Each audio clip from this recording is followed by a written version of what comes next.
हरवले आभाळ ज्यांचे होतयांचा सोबती, सापडे ना वाट ज्यांना होतयांचा सारथी, साधना करती तुझी जे नित्य तव सहवास दे, जे सत्य सुंदर सर्वथा आजन्म त्याचा ध्यास दे, तू बुद्धी दे, तू तेज दे, नवचेतना विश्वास दे.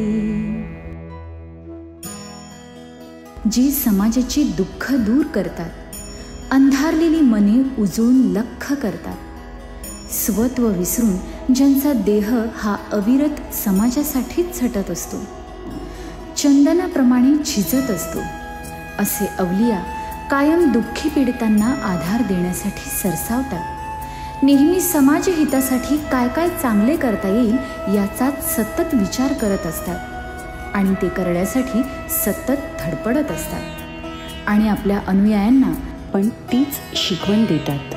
तुम्ही जगा, दुसऱ्याला जगवा हा कानमंत्र देऊन आपल्या लाखो भक्त शिष्यांना परमार्थाचे धडे देणारे आपले लाडके परमपूज्य स्वामीजी.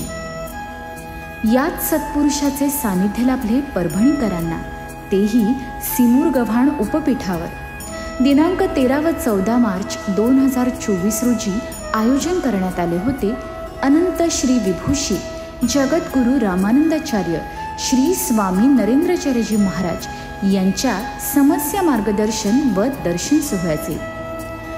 उन्हाच्या तप्त दाहात सुद्धा जनमानसांचा पूरच यावा तसेच सारे दृश्य दिसत होते, कारण तब्बल 25 ते 26 हजार भाविक या सोहळ्यासाठी परभणी येथे उपस्थित होते. सकाळी परमपूज्य जगद्गुरुश्रींचे मोठ्या दिमाखात कार्यक्रमस्थळी स्वागत करण्यात आले. सुवासिनी भगिनींनी मनोभावे त्यांचे औक्षण केले. यानंतर धर्मघोषणांच्या निनादात परमपूज्य स्वामीजींचे संतपीठावर आगमन झाले.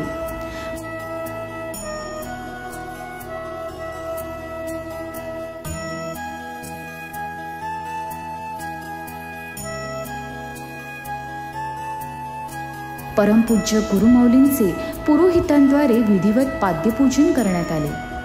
सारेच भाविक भक्तिरसात अगदी चिंब झाले होते. परमपूज्य स्वामीजींच्या दिव्य सानिध्यात भाविकांचा उत्साह व उल्हास गगनात मावेनासा झाला होता. परमपूज्य गुरुमाऊलींनी अमृतमय शब्दांचा वर्षाव सुरू केला व त्या म्हणाल्या की, कावीळ झालेल्या व्यक्तीच्या डोळ्यांना वस्तूचे खरे रूप कसे दिसणार, म्हणून ज्यांचे डोळे शुद्ध व स्वस्थ आहेत अशा व्यक्तींच्या सांगण्याप्रमाणे त्याने वागावे, तसेच ज्ञानप्राप्ती झालेल्या गुरूंनी सांगितलेल्या मार्गाने चालावे.